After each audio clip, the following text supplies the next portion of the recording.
Hey, yo, man, what time is it? You know what time it is, man. 2 a.m.? Yeah, man. Man, you know what?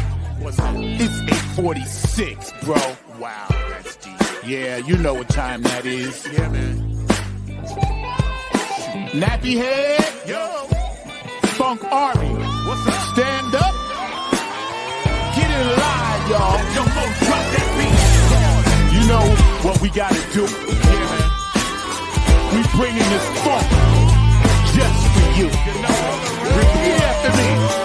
Say, you don't have to be the best. Just gotta outlast the rest. You don't have to be the best. you don't. Just gotta outlast the rest. No, you don't. You don't have to be the best. Just gotta outlast the rest. You don't have to be the best. Just gotta outlast the rest. United we stand. Divided we fall. Should our backs ever beat against the wall, we'll be together until the jam is done. I'ma say that again for you. United we stand, divided we fall. Should our backs ever beat against the wall, we'll be together until the jam is done. Here we go, y'all. Now let me tell you a little story about United We Stand. It says we're gonna funk across this funkless land. We gon' stand up and let our voices be heard. We ain't gonna let nobody stop us from spreading the spiritual word. The ruthless corporate greedy don't give a damn about the needy. We need everybody in the house to join us on this one, alright? Y'all say, united we stand, divided we fall. Should our backs ever beat against the wall, we'll be together until the jam is done. Are y'all out there? You feeling me? United we stand. Come on, y'all. Divided we fall. Should our backs ever beat against the wall, we'll be together until the jam is done. Yeah. Check. 1, 2, 1, 2. United we stand, divided we fall. Funkin' with the poor people most of all, as they poison our mind with food control. Third eye is wise, sacrifice. Wake up and see what they doing to you and me. Keeping a separate product of Illuminati, like the jail cell did my boss John Gotti. Dirty politics and high-priced prostitution reside in all the important positions. Just look around at the injustice in the world. Some forced to live in a deplorable conditions. Watch us, watch what we do. This rap is coming up just for you. So sit back, relax, check out our phone calls. The nappy hip hop army always bumping in your drum. Twitter, tweet, TikTok. The ruthless corporate greedies don't give a damn about the needies. A movement, genocide and homicide is happening all around the world. Promise me this, promise me that, when all the fat cats stabbing us in the back. Man, get off my back, bro. Killing me. Let me see you wave your hand. We all wanna take a stand. Rise up against the corporate man. Let me head all across this land. Oh yeah. Nothing but this new type funk 2022.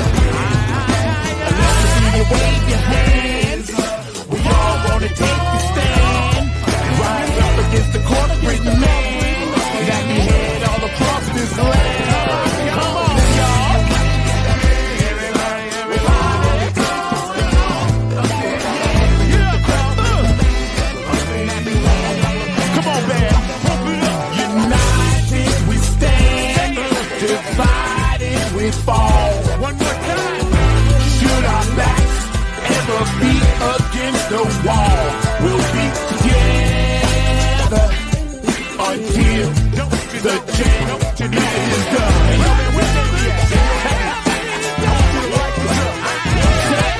United we stand, divided we fall. Should our backs ever be against the wall, we'll be together.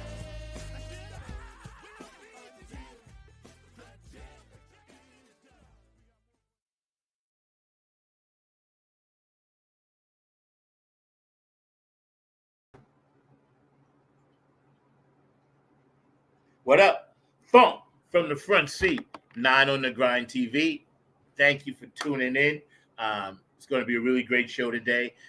You guys are amazing. We're here every Saturday, 12 p.m. Eastern Standard Time. Today is a little special, a little melancholy, a little bittersweet, but, we're going to get through it. And we won't go into details, but, I'm going to be taking a little break for a while. I'll be running some choice reruns. So you guys, if you have any reruns that you want me to show, please, hit me up and let me know, and we'll put them in. But I got to take some time away. So I just wanted to get that out the way first and say I sincerely thank each and every person that has ever tuned into this show, that has ever watched it. Just give me 1 second. I got to get my light straight. Yeah, something. I don't want it to be too dark. So, yeah, I appreciate each and every person, man, because you guys are amazing, We're trying to do something, and it's a little something. It's not much, but we try our best, and that's all we can do. Our producer, Mr. Mark Lee, is always down, and he's been with us from the first day. My guest today, Linda Scheider and George DeFalcovici, are regulars on the show, as well as a lot of other people are regulars. So we just try to have a platform. So some of us that can't get on the Ed Sullivan show, we can still do our thing. Today. Also, I'm honoring, you can see it's a double honor because of number one, we're going to talk a little bit later about Mr. Sehe, number 24 kid, Willie Mays.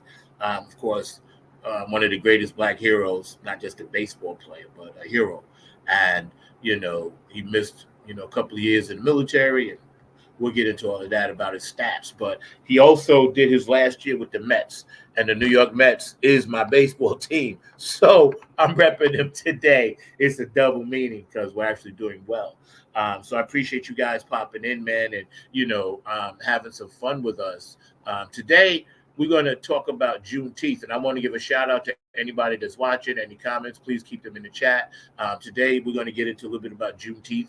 And we're going to, kind of wrap our arms around it and understand the importance of it and try to, I guess, help other people of that are not of color understand the significance of it, as we do with the Holocaust, with our Jewish community and things like that, and things that we've honored, from our Asian community and the Vietnam memorials that are there that we actually built after we tore it up over there and went to war. So there were things, but this particular day is a special day in history, also known as Freedom Day, also known as Jubilee Day.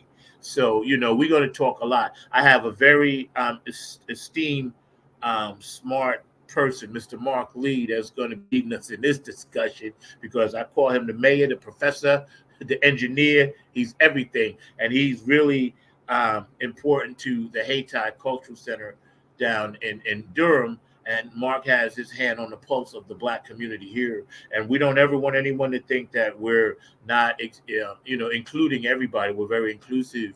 But sometimes as Black people, we don't talk about what we do enough. What's up, Miss April? Shout out, because I heard you turned it up down there. I heard that you ran the thing. And, what's up, Dr. B? But I heard April, we got it. You're an event coordinator to the max. So I got to get you to come do some stuff with me, but we'll chat. But yeah, man, that's dope, man. And, matter of fact, I'm going to send you the link. You want to pop on with us a little while so you can tell us what you did and how that went? I'd love to hear about that, because that's part of Juneteenth, and you actually pulled that off. So that would be awesome. But yeah, so, we're going to get the show started. We're going to bring in Mr. George DeFalcovici, our very special guest. And I'll send it to you in the messenger, and then we're going to bring in Mr. Mark Lee. So please join us. Clap your hands, everybody, for these two proud Afro-American What's brothers. funky, Keeping y'all? it real. What's up, Mr. Lee? What's How you happening? doing? Doing How you well. doing, George? Oh, I'm Guys hanging all right? in there. Yeah, I'm hanging Hanging in there, man. Just smiling and profiling. I like that. Hey, that's a I great like thing to that. do. Smile and profile. You asked about what was going on, and actually, they've given me a somewhat of a duty at Haytide because not only am I a site coordinator and one of their event planners, but I'm now considered one of their historians. So I've actually done a couple of things around Juneteenth, even over the last couple of weeks and everything. As a matter of fact, I had a webinar that involved some of our government officials and all along those lines. So I actually did that on yesterday. There was a young lady, Devon Young, that actually portrayed what was going on when those folks were freed in Texas and how they reacted. And she actually dressed up in the costume pieces. Hold on one quick second, Mark. Hold on. April, I sent it to your messenger, so check that. But can you tell us, before we get into today, I want to go, because we got plenty of time, I want to go back to the beginning. Let's start there. Let's go back to when it was actually going down and what actually happened there. Was it a slave auction? Was it a day that we came through and said, okay, that particular area, we're now set free? Tell us, because see, I'm one, and it's my own fault. I don't really know. So educate me. Start me from the beginning. That's what I was getting ready to do, even with what we did with the governor and all along the governor's office and all along those lines here in North Carolina. But what happened is that, as many people know, the Emancipation Proclamation was the end of the Civil War. So it was actually declared on January 1st, 1863. But unfortunately, or fortunately, depending on how you want to put out your perception and everything, it took a while for it to get to all of the parts of the freed community. So it was actually on June 19th, 2.5 years later, that the word got to the slaves in Texas, to be exact, Galveston, Texas, and all along those lines. So even though the president had made a declaration 2.5 years earlier saying that all folks were freed that were of African-American descendants and all in that space that would have been part of the slave economy and all along those lines, it took it 2.5 years for it actually to get to that area. And it actually, the final word was arrived on June 19th, 1865, which is why the holiday is called Juneteenth and why it is celebrated on June 19th. So it is literally the day that the folks there in Galveston, Texas, got the word that they were free. So they've actually been free for a few years. Only their slave owners and other people had not let them know that. So there are some theories that some of the folks might have been intentionally derailed because they were getting by horseback and a number of other things. So they might have not wanted us to get the word that we were freed and everything, because that freedom had actually been declared 2.5 years earlier. So that particular area, they didn't know. They weren't telling people. They did not know that they were free. They did not know until the federal troops arrived in Galveston, Texas, to take control of the state and ensure that all the enslaved people were free. So they were actually under federal order to actually be free. But we're talking the 18th century. So that then, of course, there were resistance forces going on. So the federal troops actually had to come there to Galveston to let folks know that they were free. So they were sitting there thinking that they were still enslaved for a number of years. So June 19th, 1865, the day enslaved African Americans in Galveston, Texas, learned that they were free. Yes. While President Lincoln had issued the Emancipation. So that's basically what you're mentioning that went down. Yeah. George, what are your thoughts on that, since you actually lived in Texas? Well, it's obvious that they didn't want us to know that we were free because they needed people to work their fields. Exactly. See, they were getting all this free labor and 2 years straight. Now, if anybody needed to do some reparations, because they were free and doing free work, and didn't know it. They didn't want to tell them. You see? Yeah. They didn't want to give up the money that they even spent on slaves and the money they were making off slaves. Right. See? I think that's messed up. I That's got to think that all was the of it. 13th Amendment, right? That makes Yeah. sense? Yep. That was the 13th Amendment. Wow. It's a Mhm. shame that our government still is doing the same BS today, and we'll get into that because we still slaves. But how it's crazy that you got to put something in writing that says another human being can just be that. You know, that hurts me to my core because as a black man with my DNA coming from my ancestors, thank you, ancestors. I always got my girl LL telling me that. It bothers me that you have to have that in your system and see it today. Still, the racism and the placism and the systemic racism and things that are said going on that people don't even realize how they hurt people like that. You know. Hold on one second. Go ahead, Mark. Take this for a second, man. And No, run with it. I was just going to say, but you got some people out there, and I know that George would probably agree with me as well. But you got people in the 21st century, this particular year that we are here, that will not necessarily even think that what Zach just mentioned, with his systemic racism, exists. I've got a number of friends of mine, including some that are European American, that will tell me that if you bring up redlining or if you bring up some of the things that are going on now, that you are talking from the past. And while I understand it's important for us to understand our history, otherwise you are destined to repeat that history if you don't understand where you came from. And all along those lines, what happens is that too often they feel that we have won the gains and have not dealt with the success that we've had and everything. But sometimes that's not always the case. One of the things that was going on here at our Juneteenth celebration here at the center yesterday was the gentleman actually played a song, and I'm sure you're familiar with this song. I mean, not a song, but the song is something that Shambo created, but it's based on the Martin Luther King speech toward the end of his life and everything. So, George, I'm sure you remember the one thing that Dr. King said was that he feared that he was leading his people into a burning house, and all along those lines. So I just wanted your take on that, because that's even what a lot of people that were probably freed were thinking. Because what people forget is that a lot of the freed slaves, after they were freed, they created a lot of the Black Wall Streets. So they created the one here in Durham, they created the one in Tulsa, they created a number of them around the country. But then the powers that be were frustrated, so they either found a highway to destroy it, or they found, in the case of Tulsa, a fire to destroy it, and a number of other ways. So there are different ways that they have destroyed it, whether it was subtly or whether it was done more overtly and everything. Mark, like, I gotta tell you something. Something's wrong with the links, because I sent it to April, I sent it to Linda, but they can't get on. Now, I sent them this link, so I don't know. You guys hold tight. We'll get you in, but I don't know what's going on with it, because it was the same link. So Linda said she was backstage. yeah, she's not backstage you on this see her? one. I did not see her at all. No, she's I not don't see her backstage. either.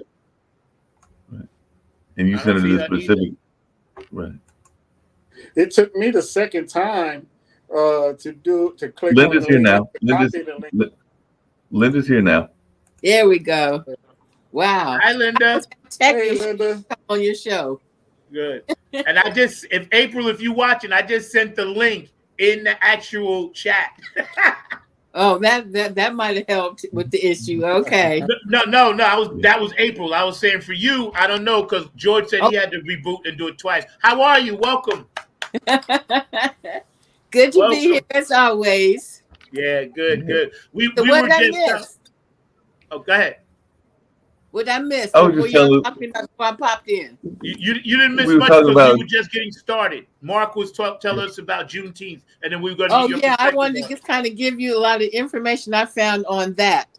Awesome. You know, it started because, of all places, Texas waited 3 Right. years after the Emancipation Proclamation was signed to let their slaves go. A Union general had to go down to Texas and actually with troops to make them let those people off slavery.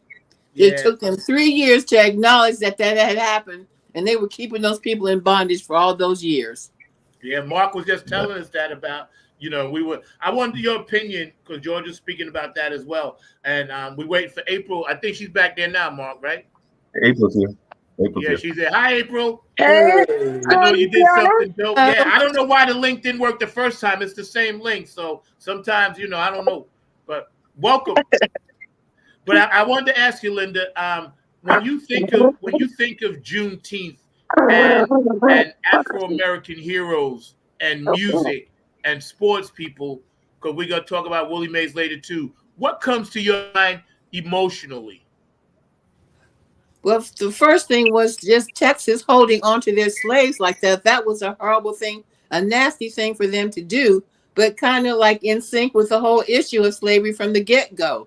You know, they had those people under their thumb, made them stay there on the plantations 3 extra years while everybody else was finally getting freedom and moving on with their lives because they had that option to do that. That kind of messed me up.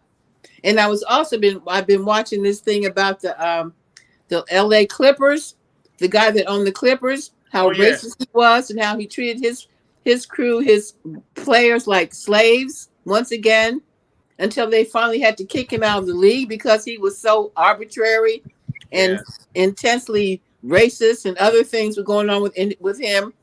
It's just like, you know, we go 2 steps forward always, but somebody's always trying to push us back to square one again. I feel that pressure too. It never stops.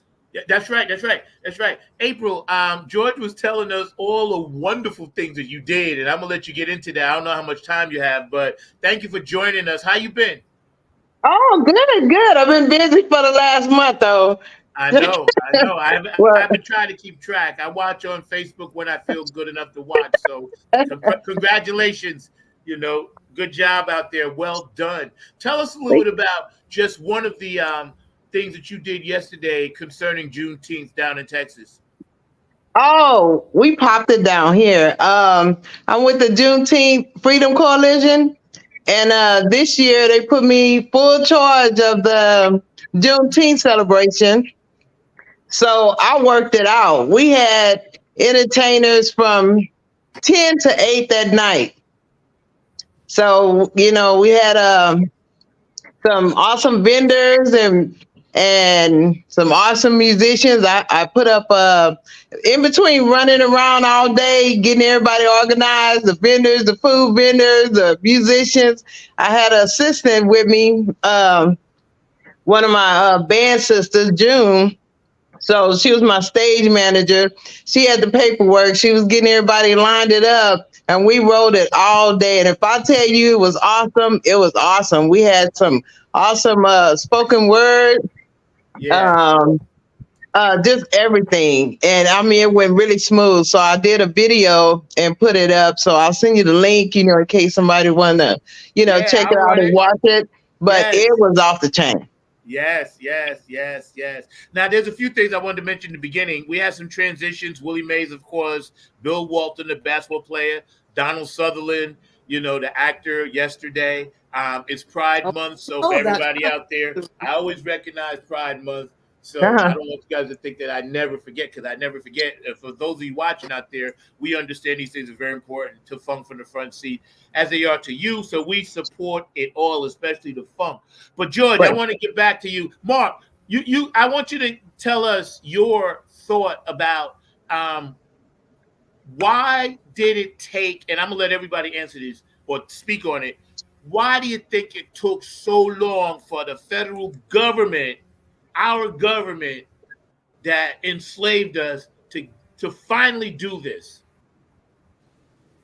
Well, you know what? It's kind of weird to me. Once again, a lot of these states are not celebrating Juneteenth. In my own household, neither person that works in a regular job was allowed the option to stay home for that day. Right. So I'm assuming if it's happening here, it must have been, I mean, it was kind of like a very low key for it to be a federal holiday and not to be recognized like all the others that they have finally let slide through, like MLK Day and 4th of July. It didn't get that kind of love. And so I don't really feel like it's been really acknowledged properly. That's what Mark and I was talking about. Mark, go ahead.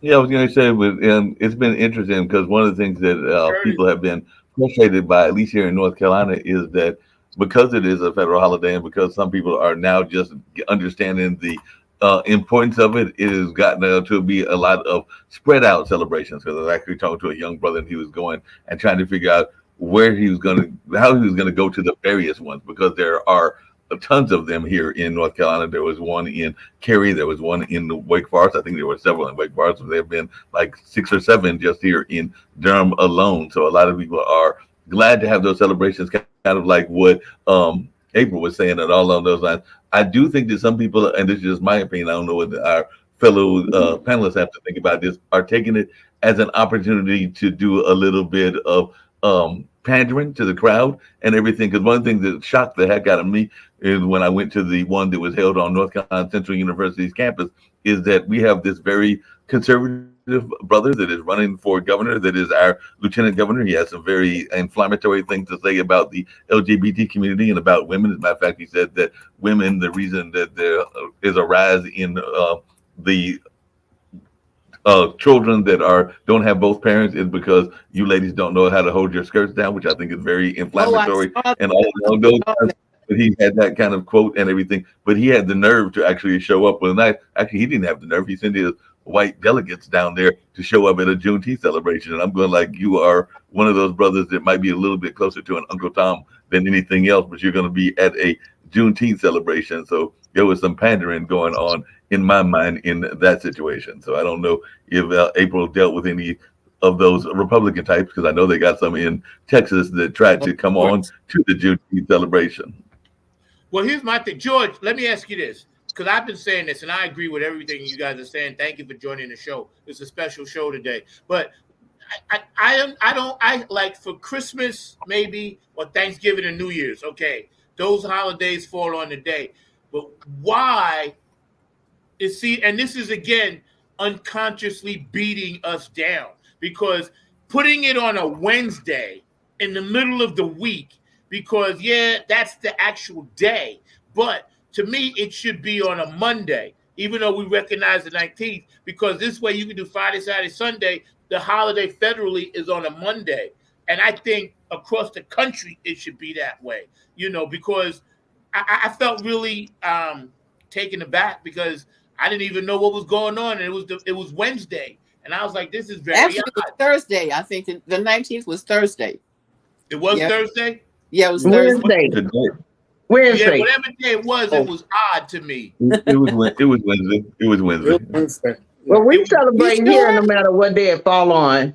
No, that's what I mean. But that's the good legal part. Holiday. That it was on a Wednesday. It was on a Wednesday. It's almost like when they had our Black History Month as February, the shortest month in the year. Another slap in the face, Yeah, and see, that's subliminal.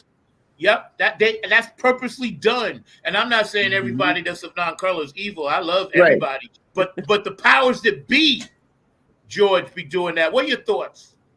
Yeah, it's a way to keep their thumb on us. They don't take the thumb off; they just move it to the side a little bit. You see, that's what it is. We deserve a full 31 day, month. We deserve to have a 4-day weekend come Juneteenth. Because even when I was in the military, they didn't even recognize Juneteenth at all. Serving. Well, it just became a holiday in 2021. It was a holiday in Houston from Texas in 1980 as a state holiday, but it became a federal when Biden put it in 2021. But it's not getting the recognition that I think it deserves. Yes, right. Because some people still have to work. Yeah. And they should be off to celebrate. So a federal holiday is supposed to be a day off, and that was not happening. Right. I know it wasn't happening here in Kansas City. I think if we didn't celebrate it here in Texas, if we got the holiday, but if we didn't do nothing, it'd be under the rug. Oh, of course. Yeah. Yeah, we have to acknowledge it every year. Yes, and not just in Texas. It should be a national situation where it's recognized across the board. Right. It's a shame that it's not. That was an important day. We were actually finally free of slavery. Exactly. It doesn't seem to be a big deal to most people. Yeah, you too. You're right about that. That bothers me too, because I don't understand why, and this, again, I'm not, racist at all. I love everybody, you know. Right. I don't understand why, like, we have to owe the Holocaust. Okay, bang, you know, owe the Vietnam Memorial after we went there and had a war with them, destroyed it, but then we go back and fix it. And then we talk so much about the Holocaust and we're going to do this and that. And I grit that. I ain't mad at that. But, you know, what they did, and I was going to bring this up at the second half of the show, but I got to bring it up now. We ain't going to even take a break. What they did in Oklahoma recently to those people sitting on that panel right there, those 4 people that were like 100 years old, after their whole neighborhood was annihilated. Yes. And then they denied them. For years. And they just did it again. They just did it like 2 weeks ago. That was the final thing. Right, Mark? Yeah, and they still deny a lot of things going on in that space and everything. But as I've told you, Zach, and I think I brought it up to Linda and others on some past shows, while I love the institutions that I am part of, meaning the Hayti Heritage Center and everything, I also, because like I said, I've become one of their main historians, there are subliminal messages that they put out as well, and even the ways that they celebrate Juneteenth can be subliminal messages, because if you were to come here and see the sanctuary, or what was our historical sanctuary, which is now the performance hall, the most prominent stained glass is the one of Washington Duke and all along those lines. So just imagine that if you had just recently been freed, and because he gave some money and had that moment of vanity and was doing a subliminal message, that while you're doing your service, his picture is even higher than that of Jesus Christ, and Jesus Christ is actually portrayed as a white person as well. So you've got all these subliminal messages that are going out at that same time. So just imagine if you are a person that had just recently been freed and you're in the middle of your congregation and you have to look up at that picture all day long and everything. And this is only one of several churches that did that, because they gave the money, whether it's the picture of a white Jesus or whether it's a patron saint of some sort, because that's what Washington Duke wound up being, as a patron saint to the community and everything. But you have to do that, and then that creates a subliminal message. But I don't know your thoughts around that, Linda. Well, you know, churches with white Jesus, that's already a strange situation, because we knew where he grew up. Right. The sun shines constantly there, and even if he was a white man, he would not be a white man. He would have some color to his body. So that's been perpetrated with all churches for centuries, that we worship a white Jesus. I think that's a turnoff to anybody with his rational mind. Yeah. All right, Craig, we go to heaven, and you look up and you be like, "Oh, I knew it. See, I knew it." Well, it does say hair of wolf, feet of bronze. Yes. That's what my father used to say. Yeah, he used to say hair, you know. So, and again, you know, and I have to say this with all due respect to everybody, man. You know, like, my kids are biracial. I make no bones. I ain't ashamed of that. Nothing like that. I've dated always outside my race. I dated in and out. It doesn't matter. What bothers me is the powers that be constantly push this narrative that we're supposed to hate each other as white and black people, and then they hate us, and we're like, but yo, we can't even get a day. So why are you hating on me? I can't get reparations. I can't get anything. And you still think I am your problem because you ain't got no money. But yet you robbed me my whole life. Right. And all of our ancestors in between. That's what I mean. When I say me, I mean them. You know, it's them, not, you know, because again, here we are, okay, talking about this in 2024. And that was what, 1865. You know what I mean? It's like a century 2021 to even get a serious recognition. We're talking over 200 years. Once again, for us to even get a knock on the door. You know what another subliminal message is? When you fill out your application and they got that slot on there where you got to pick your ethnicity. That's another subliminal message right there. And you don't know what you don't know what your selection is what it's going to entail on the backside. What's that going to mean? Am I going to get benefits? Am I going to get less benefits? Is it going to be a problem or not? You don't know what that's going to come. What's going to come up with that? With that, Captain. That's right. Oh wait, we lost Linda. What happened? Oh, Oh, there she okay. go. She's totally gonna Yeah, she's don't coming back. go. Stay. What you doing, Mark? They- Stop. I didn't touch a button. I did not touch a button. I believe I you. always And have neither bugs did I. when I come on your show. See, Something they always know happens. we talk. StreamYard trying to Sir Knows I know trying to mess up with things. trying to get us on Pierre. Trying to get. But I did have a quick question. I did have a quick question for Linda. 'Cause one Wait, thing let that April get in. fascinates- April, go ahead. Oh, Yeah. go ahead. No, I'm good. Okay, And Mark. this is actually for both of you, because one of the things that fascinated me, because I've had the pleasure of doing a couple of Juneteenth events this last week and everything, and one of them was actually at NIEHS, which is a health organization associated with health research and everything. And the young lady that came down that was the keynote speaker, because this cultural center was one of the community partners, because they had community partners there, including Stagfield, which is a former slave plantation. But she was talking about the bias that exists in gene research. So she was finding out that the most affluent African-American woman actually is at a greater disadvantage than the poorest of the European Americans, and all in that space, based on some of the gene research that she's been doing and all along those lines, just because of the way that things are being done in terms of health disparity. So I was wondering if you had any thoughts around that, because I know you're in some of that space as well, Linda, and everything, because there's some serious health disparities that you can be very affluent and still face some serious health disparities. Yes, especially as a woman, because first of all, we have to deal with the possibility of birth control issues, medical issues, as far as like how we're treated when we get to the hospital to have a child. Are they going to like? I can relate myself because I had a miscarriage at 5 months, and I was out in Los Angeles. We were on tour, and I just happened to be having problems. I go to one hospital; they wouldn't even admit me, and I'm actually losing the hospital because they wouldn't let me in, and we had no other reason to think they wouldn't because of my skin color. I almost died from that.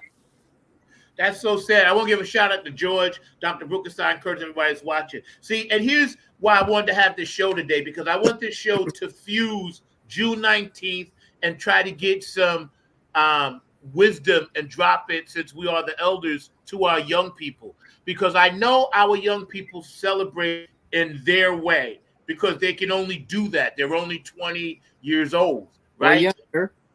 But I don't want them to forget, and we always have to let our young people know, of all races, creeds, and colors, especially people that feel less than, minorities.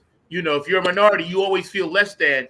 We had so many Black inventions, creators, Garrett Augustus Morgan, Sarah Boone, Alexander Miles, Dr. Charles Drew, James E. West, all of these people created things to make America great. Great. MAGA. This was MAGA before MAGA.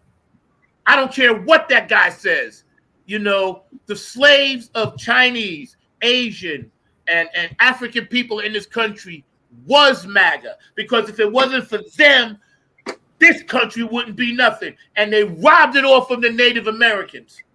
First, So first young people, if you are watching, you need to go back and do your research and understand people that made some major inventions in this country. The cell phone, the chips in that, the nuclear scientists, the stuff that went to NASA, ironing boards, washing machines, everything to make a slave's life easier was invented.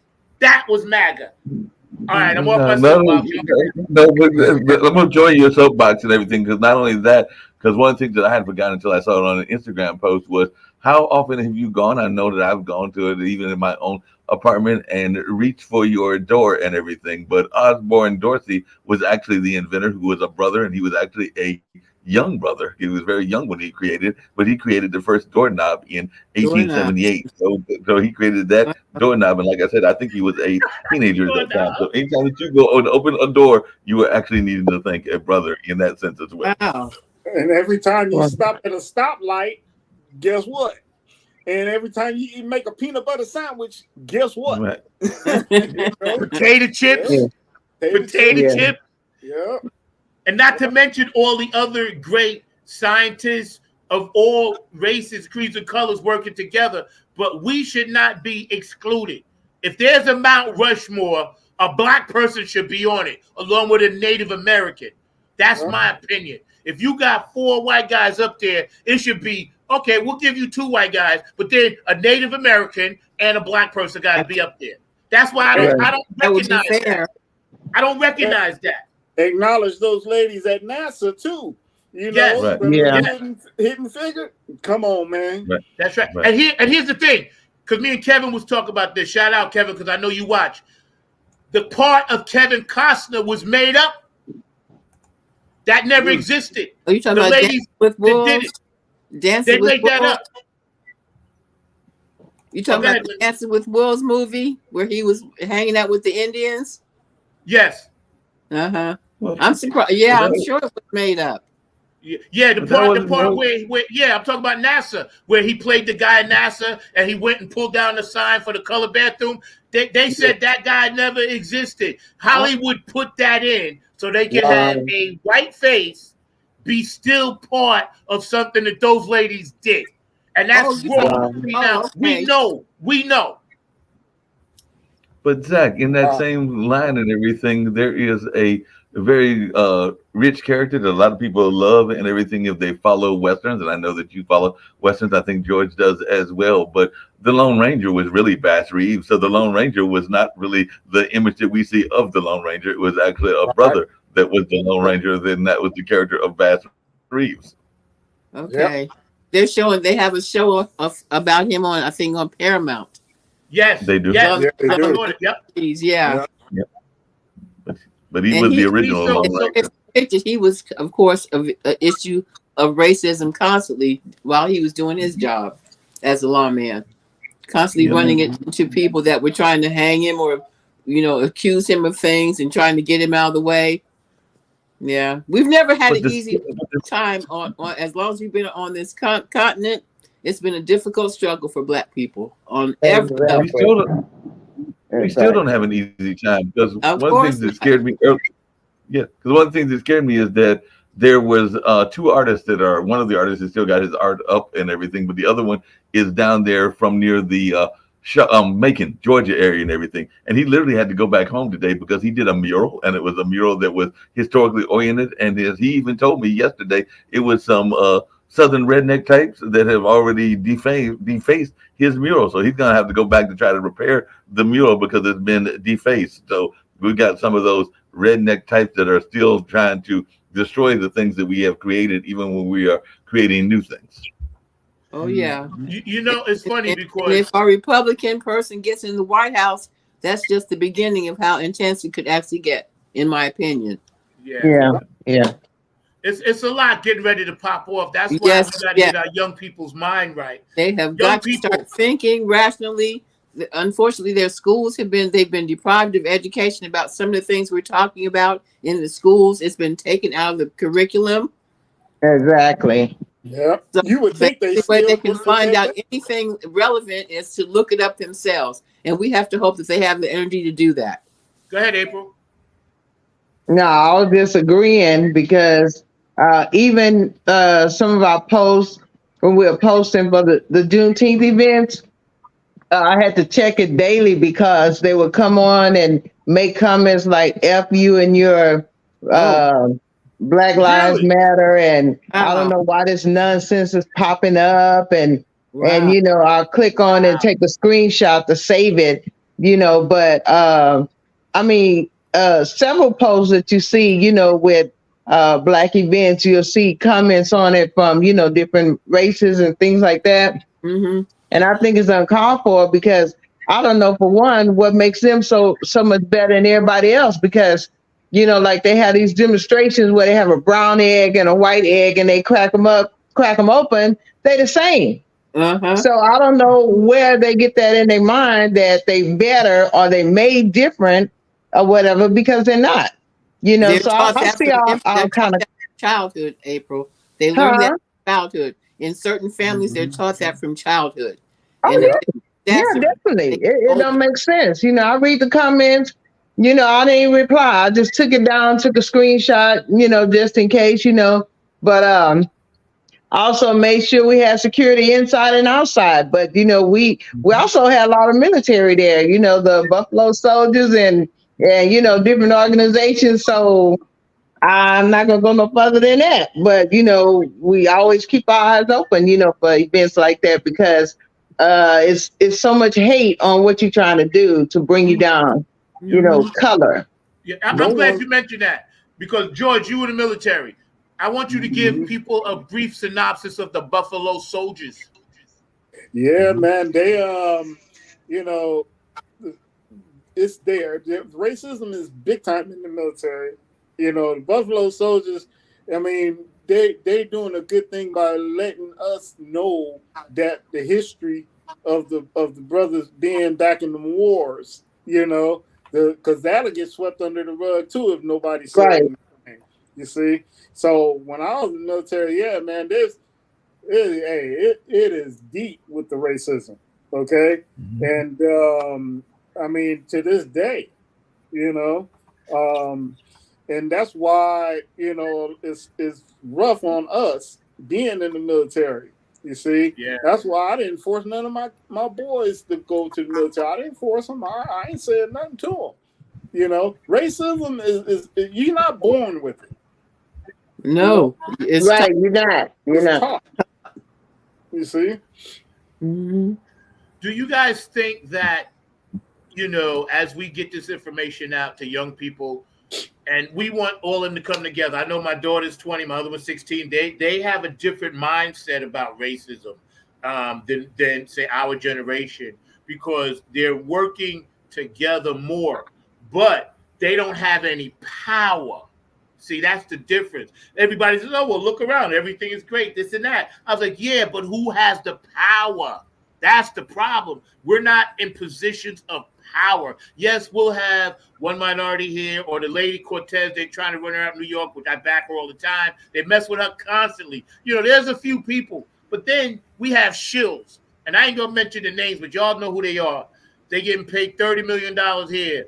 $500 million there to shoot a basketball, to hit a baseball, this and that. And you don't never see them coming out and saying, listen, it's about power and equality.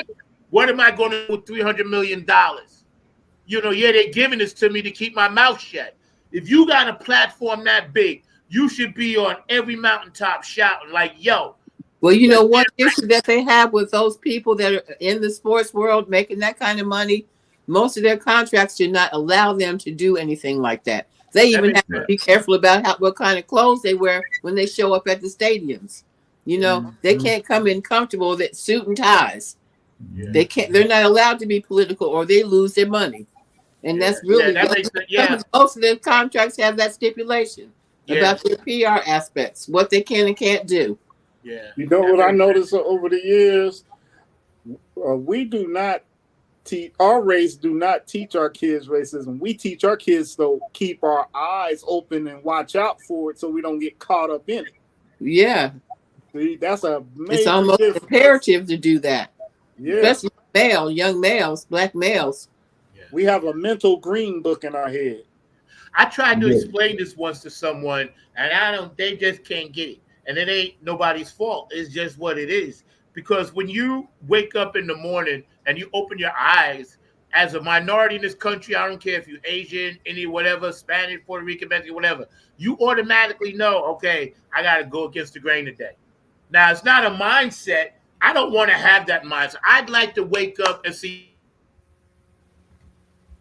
purple. Uh-oh. Everybody's purple, So I don't want to do it. But when I go outside and I'm riding down the street or I'm trying to drive Uber and a cop looks at me funny in broad daylight, like, well, I could mess with you if I wanted to. See, that's stress. That's stress. When you go to a supermarket and then, sometimes I'm old, I forget. So I'm walking around for a few minutes. I can't figure out where I want to go, especially with chemo brain fog. And then I got people, oh, sir, can I help you? No, you can't help me. If I want help, I'll ask you. Now they're being nice to me, but they also subliminally are messing with me saying, oh, we got to make sure you don't steal nothing. Yeah, why are you taking so long to get up out of here? Yes. Mhm. Yes.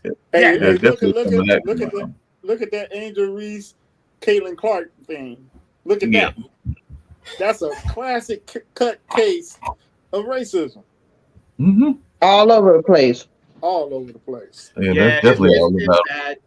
It's bad. Mark, your thoughts? No, but I was gonna ask because actually there was a group of there was a lady and she came in with her son. The son was probably in his 30s or something like that because she just recently retired and all in that space because he's actually a culinary person. But she actually brought a point up that I would love to hear Linda and even April and George and your thoughts. But she was afraid that our generation missed the boat, meaning those that are now in their 60s and 70s, in the sense that we didn't actually do enough to let our folks know about their history and their part and role in history, and that we didn't actually give them the opportunities to develop the businesses that were created with those Black Wall Streets that I alluded to earlier and everything. Now, there are some people that are trying to bring it back, but she was feeling that we might have missed the boat in trying to make that generational connect and everything. But I was wondering if y'all agree with her notion of that we may have not done a stronger job of educating as we possibly could have done. Hold that thought. I wrote it down, Mr. Boat. I want to run a few spots, and then we're going to come back on the other side. Funk from the Front Seat, 9 on the Grind TV, every Saturday. There's a very special show. I appreciate everybody tuning in. These things have to be spoken about, and you guys feel free to share this to your heart's content. Y'all sit back and check this out. This is Joe Keys of Joe Keys and the Late Bloomer Band. Just did a show with my man Zach. Number 9. That's right. Number 9's got it going on. Check out Funk from the Front Seat. Zach Robinson. Serious good vibrations, y'all. What we need. Peace.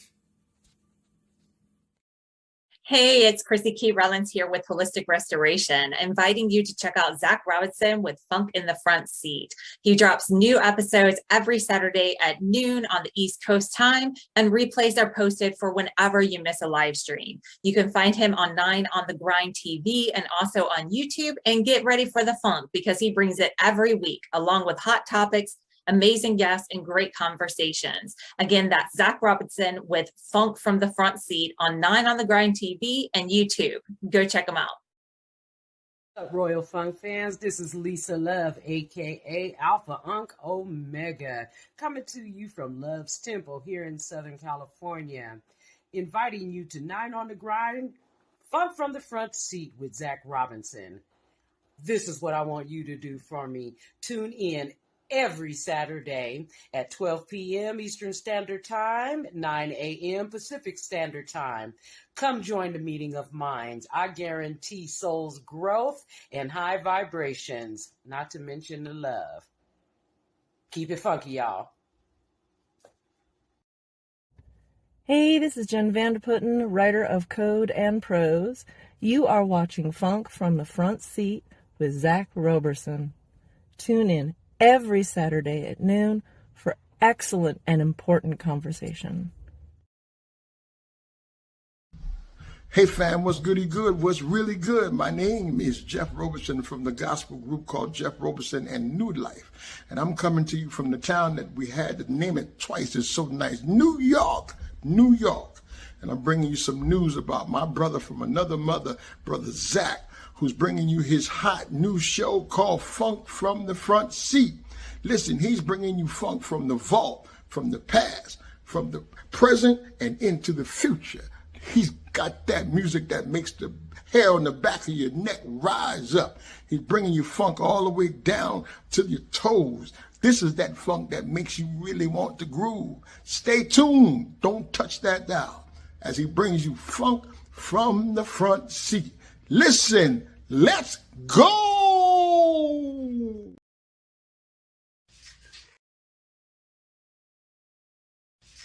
Hey, this is Keith Jackson with P-Funk Radio, inviting you to check out my brother Zach Robinson with Funk from the Front Seat. Saturdays, 12 noon on the East Coast and 9 a.m. on the West Coast. It all happens on 9 on the Grind TV and also on YouTube. Great guest, great conversation each and every Saturday. That's Funk from the Front Seat with Zach Robinson on 9 on the Grind TV and YouTube. Check him out. All right, y'all heard it there from some peeps, and also shout out P-Funk Radio. JTRP, thank you always for pumping that funk for us.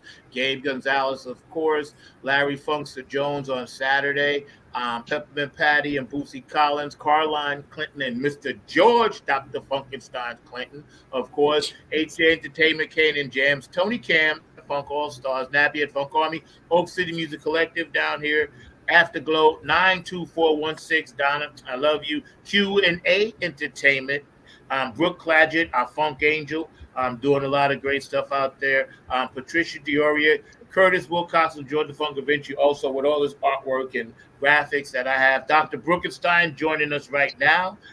Thank you for always being by my side. DJ Coccolino in Italy, thank you for playing our stuff. Robin Circular P, I love that funk group. David Webb of the Funk Chronicles, thank you for putting us in the Funk Hall of Fame. And also my friend in Ireland, Elizabetta, I know you on vacation in Spain now. I saw the post, so have a good time over there.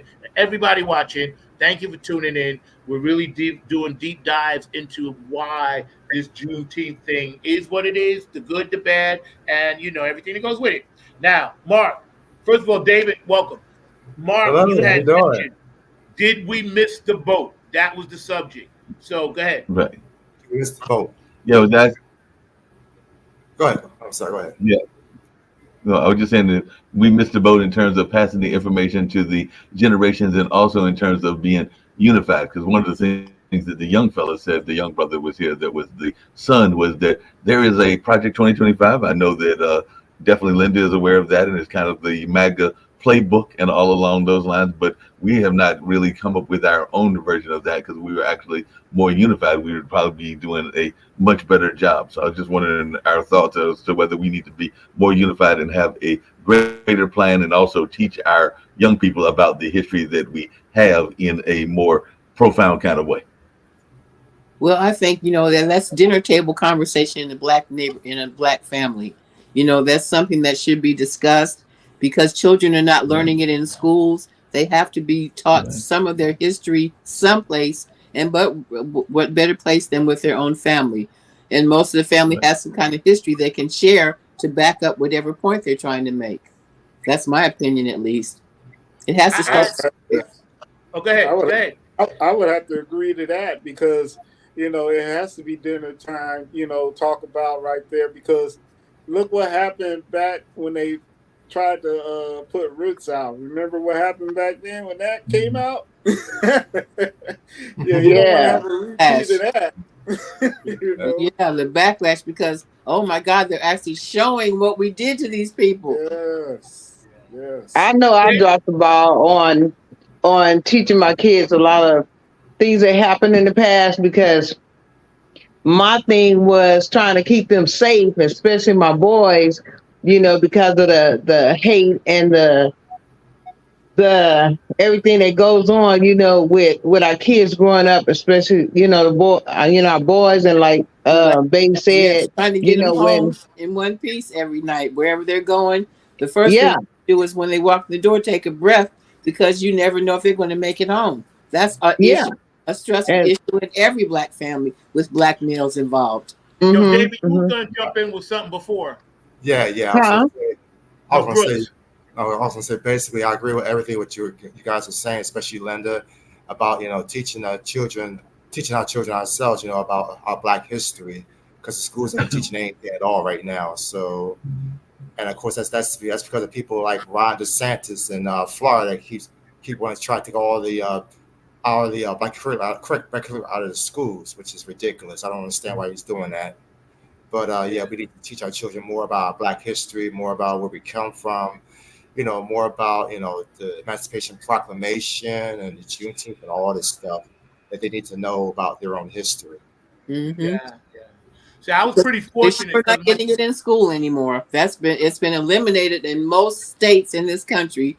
Black history, Native American history, anything that's not focusing on the white establishment. So let's check it out systematically. And I was going to say, I was pretty fortunate. My dad did have the Book of Enoch. He had books about Egypt in our house. So me and my sister learned about our history. But let's check out this is how they systemically broke it down. Because if you think back to our generation, we had wood shop, metal shop, home economics, Yeah. you know, you could learn different trades. And when they started taking those trades out, along with the music and arts, Correct. that was a huge part of our community and culture. Yes. Because we've always gravitated, besides sports, towards music and the arts. And you Exactly. take that out and you dumb it down, and then you start saying, well, we're going to censor what you say. And I remember on Lawrence Welk, I once asked my father, now this had to be like 1967 something. I said, Daddy, I said, how come there's only one black guy dancing with all those people? And he said, that's the quota. And I said, well, what does the quota mean? What is quota? And he said, that means that you're only allowed a certain amount. And I said, even as a kid, I was like, but that's wrong. Just I like said, Leslie that is 3 years Uggams on old. that show that she Token was black. Remember Leslie Uggams? She started off as the only black face on a orchestra Yeah, show. yeah. What's the name? I can't remember the name of the guy whose show it was, but there she was, all by herself, surrounded by a white band, a white host, and a white audience. Yeah. See, now, if we're indoctrinated, Spike Lee, I think, was it Spike Jones or Spike Lee? No, Spike Jones, I think, was the name of the show. I think. Okay. I advise everybody to go back and YouTube Soul, because I watched some of those episodes the other day. Stevie Wonder, P-Funk was on there, Al Green, you know. So it's on. It was Channel 13 in New York, but they're on YouTube now, and you could go back and watch these shows. It was pre-Soul Train. But getting back to this, if they were doing this to us the whole time, and we still trying to achieve and overcome that and being great and doing great things, and it's still now it's 2024. Everything to me should be wiped out. The two-party system wiped out. You know, and we have to figure out how to get spirituality back into these kids. I don't care about religion, but their spirit is broken. Well, they can move to Louisiana and have the Ten world Commandments needs on a the wall. reset. Well, If they move to Louisiana, they have the 10 Commandments on the wall now. Yep. Yeah, they took the. And that was, you know, that's very intense for a Republican to be doing that with the state of the Republican Party. It's like he's kind of backslapping Christianity, you know. So they took the Bible out of school a long time ago. That was one of the bigger issues right there. So I don't know. Yeah. When they did that, you already knew where everything else was going, because they have it lined it up where they do pieces at a time.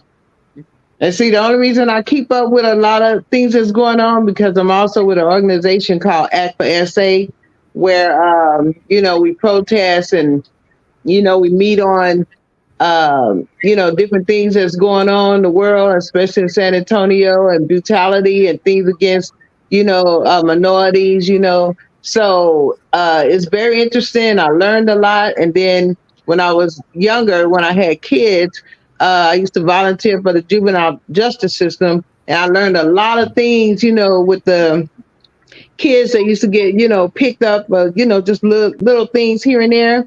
But over the years, you know, I've always, you know, been in all these type of organizations, because it helps me learn what's going on in the world more, you know, than just sitting here listening at the news. So that's why I'm involved in so many things, you know, because our people get the short stick of everything. Always. You know what's funny? I don't even watch the news. I talk to people.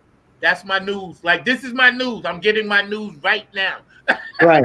You know, nothing against the news, because it's a program. It's a TV program. It's like, to me, and this is nothing against it, the bottom scroll is where the real truth is. If you ever watch Fox or CNN or whatever, right? But you know what I watch, April? I watch BBC News, because BBC News, like every other news thing, they're going to do propaganda for their own country, but they tell the truth about America. Everybody else, yeah. Yeah, they do. And I found some stuff out. I was like, what?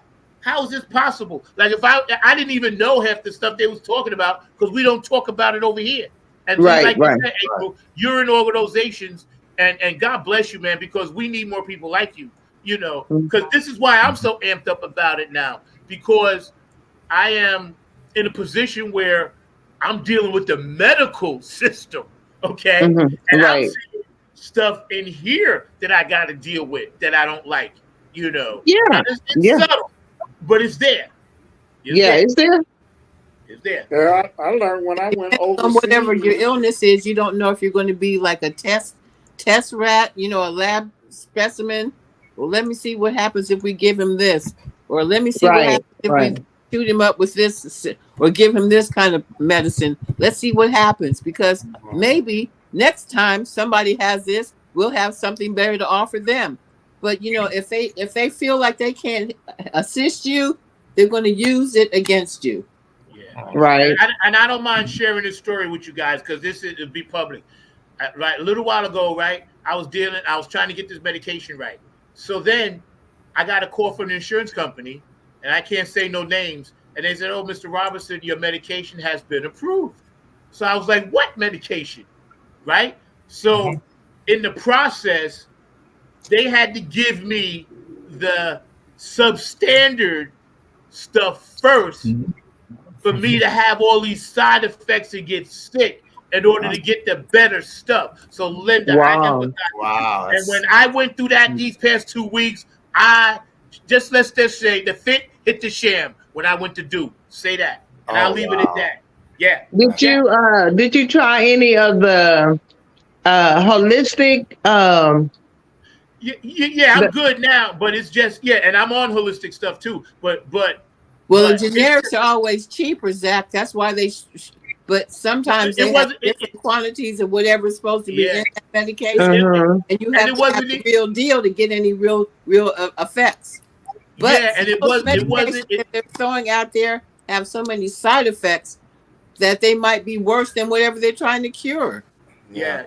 And it wasn't even, it was, to me, I called the insurance company and I was talking to them about this, and I was trying to understand the logic, because I'm going to be okay, but God forbid I was worse off, right? I wouldn't get the medication in time because they're screwing around for a month with some bullshit. Wow. See what I they mean? do. Yeah. Now I'm by myself doing all of this. Duke. Now when I go to Duke, they understand this brother is no joke, because the doctor called me 2-3 times now. I was like, yo, this is what I want. And for anybody out there that's sick, if you do not talk up for yourself, they'll jerk you. The squeaky wheel gets the grease. You know, right. and that's what I went through. Hey, I would definitely. What your body can stand. You've dealt with your body all your life. You know what you can stand. You know what you're trying to deal with, and how you're going to fix it. Yeah, and this is just part of the system that we in now, and I don't like it. I'm here 66 years. God spare me. What can we do to let people know we mean people no harm? Just trying to get along. Nothing, because some of them already have it in their head. Yeah. We need to pray for them. Just pray that their hearts be turned around. I mean, it's the only thing that's going to help is just to pray for these people. I don't know what else to say. Yeah, pray for them to have a heart and have some kind of empathy for somebody else that's maybe struggling a little bit where there might not be. You know, we tend to be so self-absorbed. You know, if our life is comfortable and everything's cool, we don't really have a tendency to reach out and maybe say, oh, maybe I could help Mr. So-and-so because he looks like he's struggling a little bit. Maybe I can. How some people are, they will never change. So I just move around it and keep on pushing. But you know, it's a shame that some people sleep at night, just of evilness and stuff like that. You know, but believe me, a lot of people have tried all different kind of ways, and going back to the George Floyd incident and things like that. We had to damn near burn the world down for them to arrest one person. You know, so things like that just don't make sense. You know, how much hatred is going on, because we shouldn't even have to get to that point where the whole half the world is fighting for this issue, burning up stuff, tearing up stuff, just everything to arrest one person, and that's a racial issue. And I say that to say that it could be one person, it could be a million people, but you have that one hatred, going on, or however many people in that group, And I don't care what, they don't have a heart to change. Well, that one person usually represents millions of people in this country. Exactly. So he's just taking liberties because he knows it's probably going to be okay with that faction of people in this country. You know, they're going to find a reason to say he was supposed to do that. Oh, it's okay he did that. Of course he's supposed to hold that black man down. He's a white man. Yeah. You know, there's 170 countries that participate in a National Day of Prayer, but we don't do it here. It's always the first time in March, first week in March, first Monday or something in March. There's like 170 countries that do that, and we don't do it. We don't shut it down. They literally shut down the country for like 15, 20 minutes. Okay. You heard of that, right? Y'all heard of that? No, I've heard of that, We don't yeah. even think about that. Yeah. I've seen it. Yeah. I know in Europe, our life- Australia. I think in our lifetime, we'll never see the change, but in the future, because of interracial relationships, that's going to make it change because everybody's going to be of color. Okay? So, well, you know what I think? The interracial tendency is probably the only way they'll be comfortable enough with black people because they won't be so black. Right. They can look at them, a little bit more of themselves, and that make it a little easier to deal with us if we all kind of look the same. In You the know? future, in the future, ain't nobody going to need a suntan. Yeah. You know, it comes back to, I do right now. it's going to come Yeah, back to this. this side is all get out. So there's going to need something going on. But it was in the first day of May, that National Day of Prayer, because apparently President Truman did enact that back in 1952. So it is supposed to be in our activities going on. Yeah, now. but you never hear about it. They're too busy trying to figure out how to keep women from having abortions and That's true. forcing us to be Stuff that they don't need to be. Exactly. They have other objectives these days. I hate to interrupt y'all, but I'm gonna have to make a move. I got, you see this little one right here, right? Well, I gotta comb my hair and stuff, because we gotta make a move. She gotta look cute when we leave. So thanks for having me and everything. And I'll talk to y'all later. All right, happy Juneteenth. Okay. All right. Okay. I mean, one thing is to hanging out with us. That's right. In the hat. Amazing things down there in Texas. My baby, my Chanel. Deep in the heart of Texas. Say my hair's not combed yet, but I'm down here somewhere, all in my pouch. Look at Chanel. All right. You know, they did erect a monument to the brother who instigated the 1980 Juneteenth for Texas. They built a statue to him in Galveston, I think. Oh, that's awesome. To honor him for doing that, you know. So there's been some recognition, but it's not. Yeah, really, it's slow but coming. A major deal in this country. Before we get into Willie Mays, I want to ask the panel: do you think if Malcolm X, Medgar Evers, Rosa Parks, and Martin Luther King came back today, 2024, what would they think? They would they'd be pissed. I think Martin would be very discouraged at how far backwards we've gone. Yeah. Just off the top of my head, right, first thing. Not just how far back. Very angry that things have not gotten more involved with us in this country. Rosa Parks, I think she would kind of be a little disappointed as well. You know, Medgar Evers down south, there's not been much movement since he was killed. So, you know, I think they'd all would have to be taking a second look and saying, "Oh my God, you know, what happened? We've stalled." Not only what happened, not only what happened, I think that they would be. I think I've said that before on this show as well as other shows, that they would be highly disappointed, because I mean, That's what I'm saying. Yes, I agree. Of course. Because I kind of alluded to it earlier and everything, but from Chaos to Community, Martin Luther King wrote that book, and he definitely had a lot of the issues that Zach and others have talked about on this show during the time that we've been doing this show, which is everything from homelessness to the things that are going on with our transportation and the violence in the community and a number of other things, and even the wars and the way that we handle wars. These were all issues that Dr. King was speaking about in the 60s and the 50s.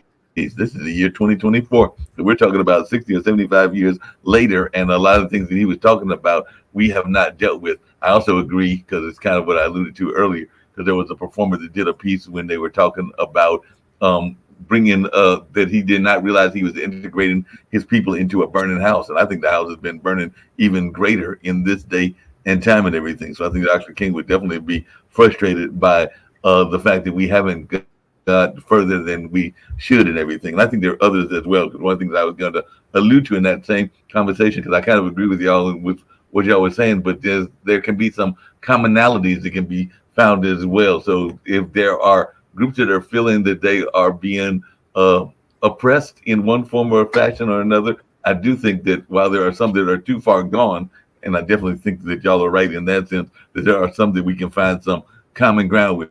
Because one of the things that I have, it was a book and I think a movie as well, but The Best of Enemies was about two folks, one from that was a part of the Klan, the other that was a labor activist, and both of them were in Durham, and one was a black woman, the other was a white gentleman that was literally part of the Klan establishment, but they found some common goals and some common interests in terms of what they could do to come together and fight and unify, because a lot of times the poorest of the white gentlemen and the richest of the African American community might find that they have some common goals that they can fight for and everything.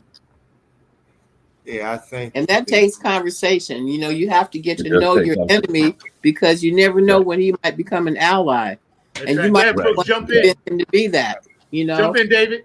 Yeah, I was gonna say, I think, as far as like, the leaders, with Martin Luther King and Malcolm X, and all of them would probably be pissed off right now. I mean, looking at all the racial divide going on in this country, and it's still going on in this country, and also like listening to the kids are listening to this music right now, this terrible music that I don't even know what you call this music, this rap music that they listen to right now. Programmed that way to mess them up.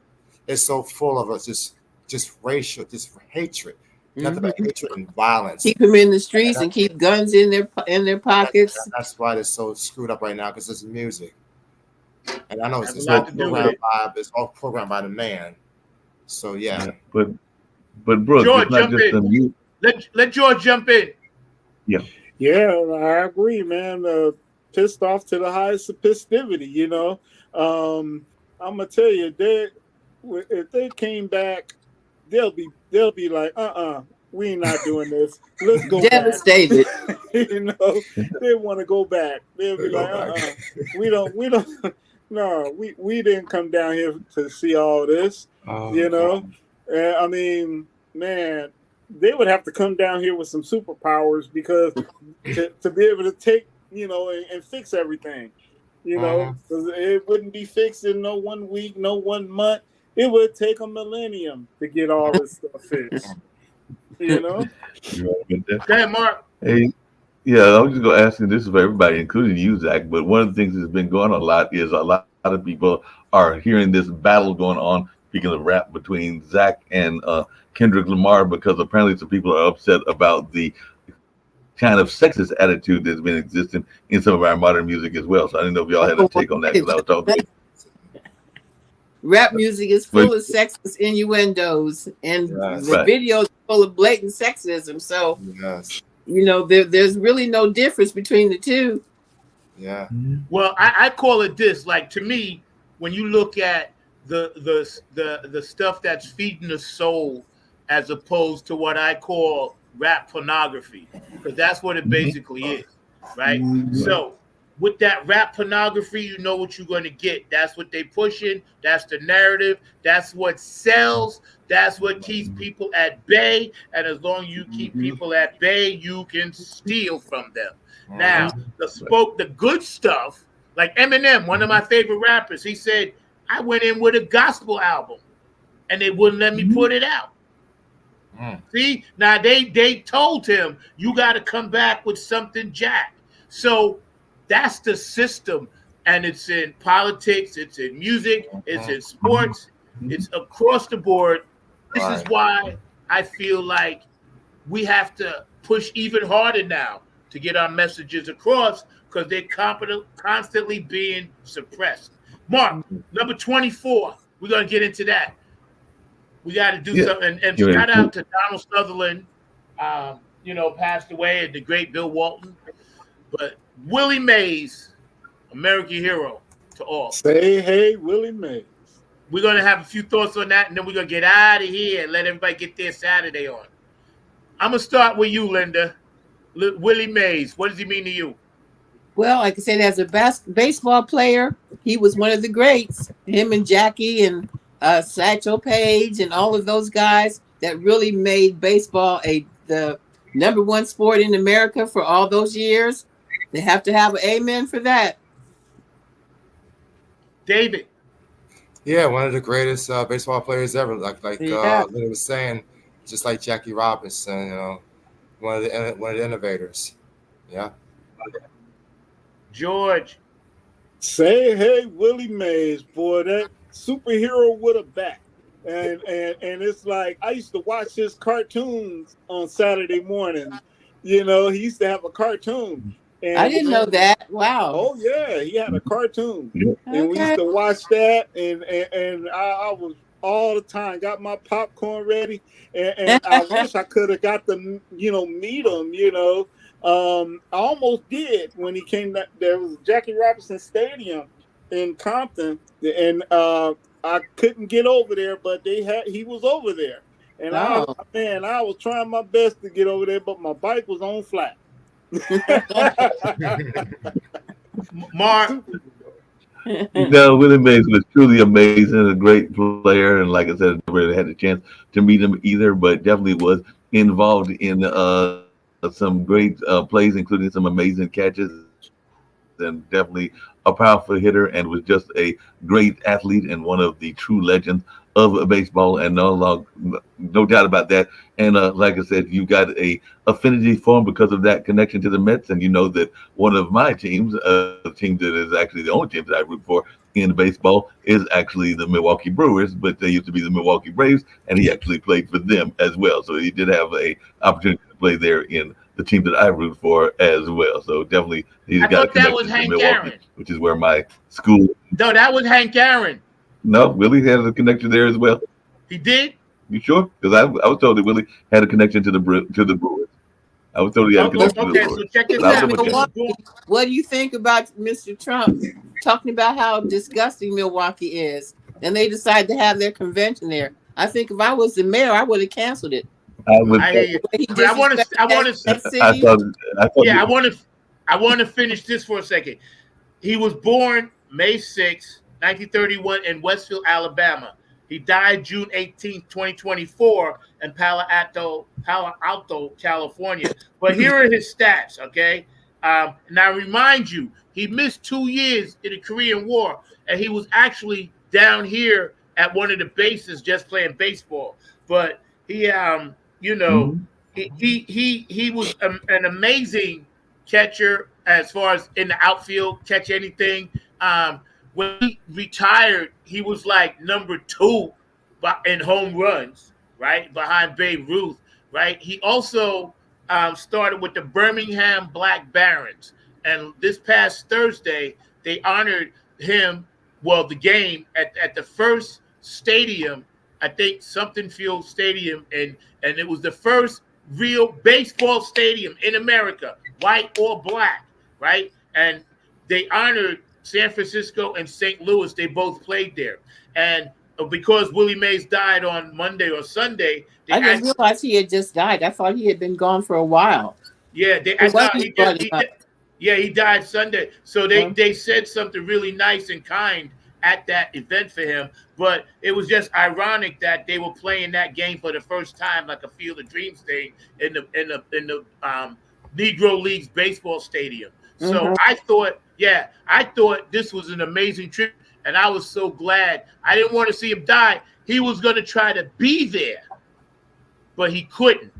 So it was ironic that it just worked out that way. But, to say, hey, kid, we wish you well, and as far as that stuff with Milwaukee, man, they know what they are. They know what they are. Because Well, like I they said, have I was actually shocked. I personally, if I was that mayor, I would have rescinded their invite, telling them Yeah. to go down to Louisville or something, you know, Yeah. hang with McConnell and his boys. Well, Now, I wanted I y'all was to see this actually as well. Hold on, Mark. Hold on. My Negro League, because I went to the Negro League Museum, okay? And this is the actual hat Where is from it? the Negro League Museum. Yeah, I've been there. Where is it? They brought it all around when I lived in New York. I believe it's actually in like St. Louis or Kansas City, maybe. But what they did when it was the anniversary, like they brought the whole thing in trailers to Shea Stadium, and we all went there at the Mets game. And you could walk in there, you could see they brought the whole thing because nobody even knew that the thing existed. So they promoted it. Major League Baseball did it, and they brought it all around the country. And we got a chance to see Satchel Paige's jersey, to see the old baseball mitts.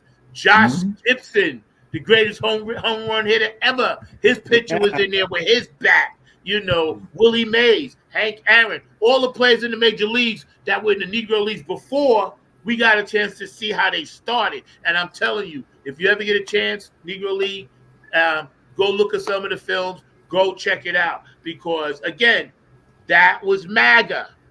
That was MAGA, right? Oh, yeah. That was MAGA. Making America great. These guys couldn't even sleep in the same hotel. Of course But they not. were entertaining thousands and thousands of people. Baseball cards, kids, jerseys, this, that. Yep. Thank you, Willie. All right. Yo, I'm gonna give y'all the last word. Mark, let's get out of here. I'm gonna give y'all the last word on anything you want to talk about. Thank you all for joining. It's been a great show. For those of you watching live, I'll be back in about a month. I'm gonna take a month off. I need a break, and we're gonna do some really nice reruns. Yeah, I have to rest. It's just I got a lot going on. Yeah, I'll be all right, but you know, I got to pull it back. It's been 4 years plus. So I have so much. Mark and I, with all you guys, we have so much content. So we'll be putting stuff on. It'll still be on. But thank you guys. I wanted to touch on Juneteenth. I wanted to have all you guys on. Willie Mays, this and that, and the third. Linda, I'm gonna give you the full screen, and you go ahead. Well, as always, I'm worrying about our political future in this country. Like that Milwaukee thing was just so irreverent. I'm like, well, why would you even decide to have your convention someplace where you find distasteful? Like I said, go down to Louisville. You're McConnell. You guys are friends again. Go have your convention down there where you have somebody that you can relate to. I'm just so sick of how things are going in America that I'm very despondent. So that's kind of where my head's at a lot lately. So I'm done. All right, it's Dr. Brookenstein right here. I just want to say for everybody that's in the Northeast, just make sure you keep yourself hydrated. It's very hot up here. It's like 100 degrees, almost 100 degrees, 103-degree heat index. So just keep yourself hydrated. Make sure you drink plenty of water. Make sure you get somewhere where it's nice and cool. Stay safe. I don't want you to pass out, have a heat stroke or heat exhaustion or anything like that.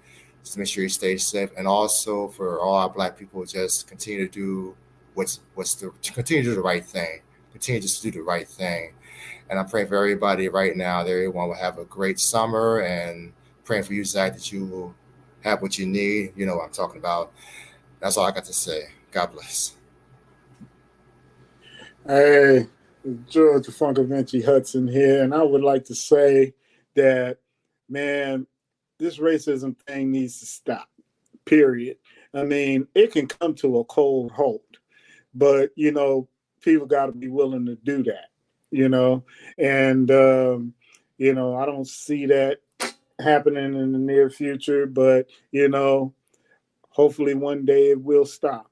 And then that's when everybody will truly be a free entity out here, and we may never see it in our lifetime, but maybe our great grandkids can see that, and just keep your hearts and your minds on the one, keep God first, make your funk the P.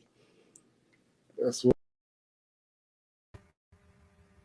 like I told folks earlier, I was actually surprised that Milwaukee was picked to be the site for the Republican convention, but that will be going on. We've also got that debate coming up this week as well, so we'll see how that debate goes on. I'm very interested in seeing how that transpires and what happens. I'm hoping that Biden has a strong showing and all along those lines, but it'll be interesting to see, even though I'm hearing that the Teamsters president might be speaking at the Republican convention, so it'll be interesting to see how that goes as well. But definitely, these are some very trying times, and we need to be prepared to deal with these trying times. And definitely, if you've got some health things going on, definitely do everything you can to get better and to get well. You know, I'm speaking to you, but also some other friends of mine as well. But definitely, we've got to find a way to stay healthy and stay well, and also get this history and know this history so that we don't have the danger of repeating it and all along those lines. And like I was telling Zach earlier today and everything, I learned that an acquaintance of mine had actually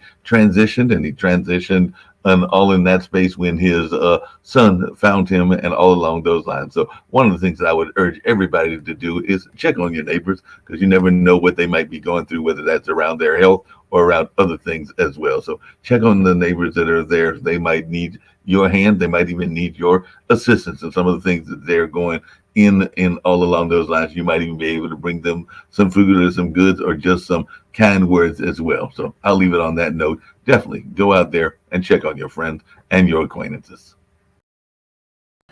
Y'all heard it here. We're going to bring them back in a minute to all say goodbye. But my last words are going to be simply this: peace, love, and harmony, right?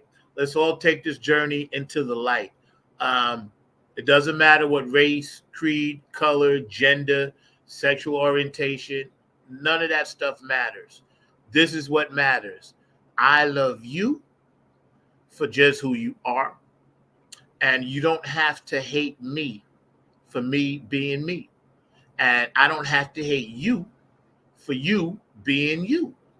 So if we all can keep that thought in mind, next time we listen to somebody that is 1,000 miles away in DC, telling you in Wyoming, telling you in Mexico, telling you in Florida to hate, to spew hate, to be hateful, and to do hateful things.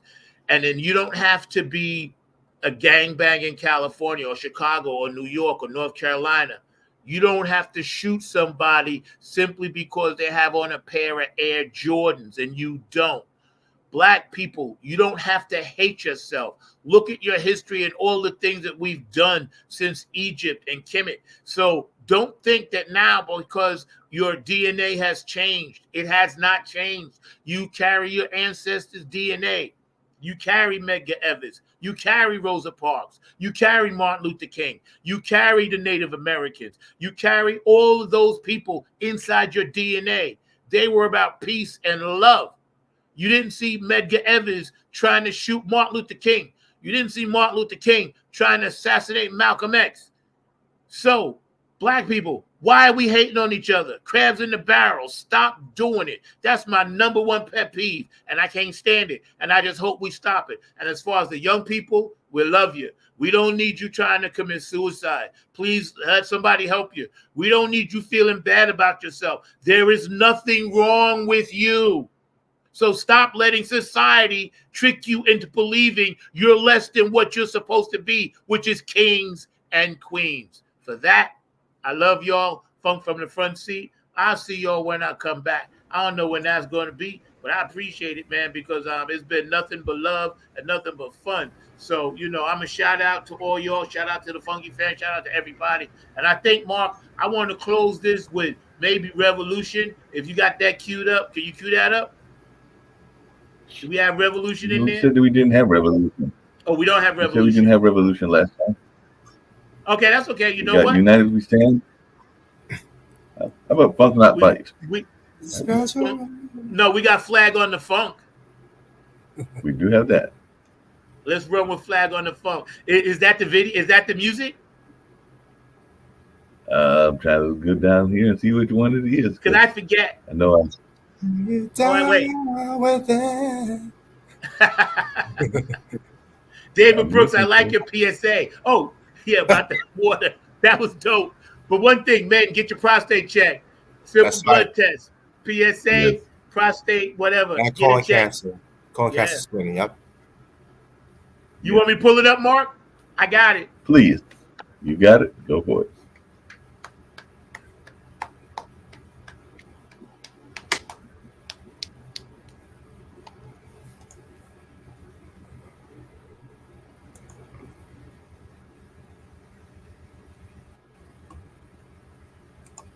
Interesting. Okay, hold on 1 second. Woo. What a day, man. What a day, man. You guys are amazing. Oh, yeah. All right. I'll see y'all when I get back.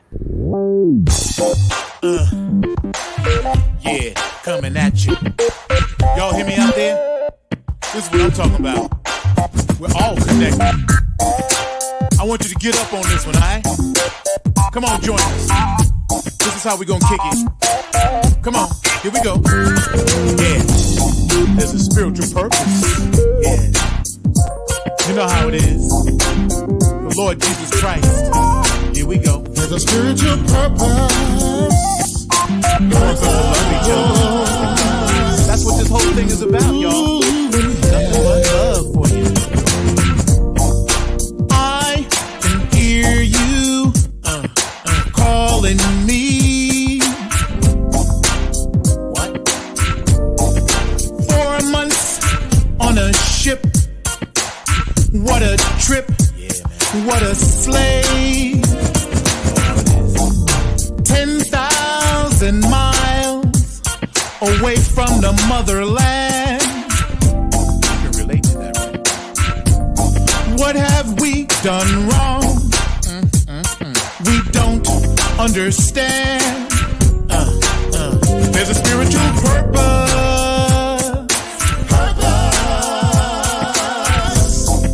For everyone in the world, there's a spiritual purpose.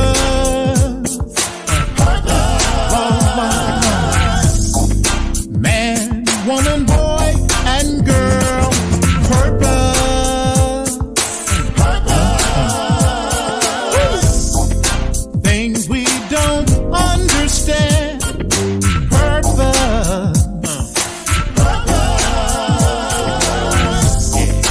Helps us to heal the land. Yeah. Girl, we fell in love so innocently. 9 months later, a child was born. You had big plans for a family. Now the father's gone. Still you stay strong. Spiritual purpose. Yeah. For everyone in the world, spiritual purpose. Yeah. For man, women, boy, and girl, spiritual purpose.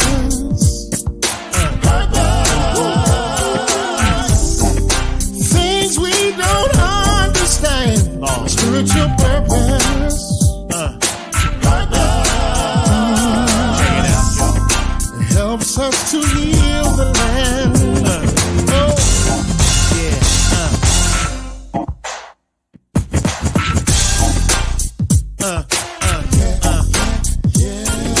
Sometimes we have to cry.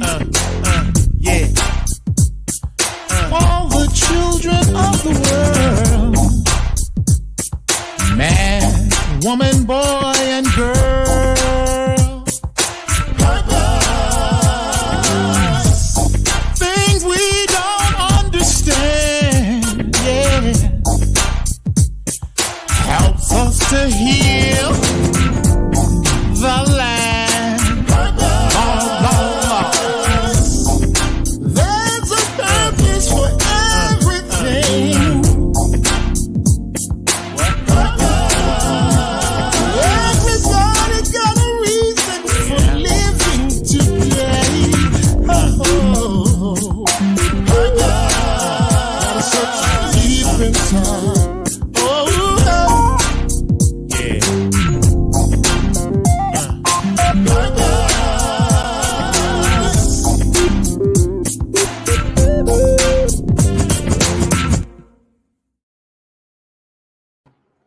Peace. I'll catch y'all next time. Always on the one. Funk from the front seat. We out.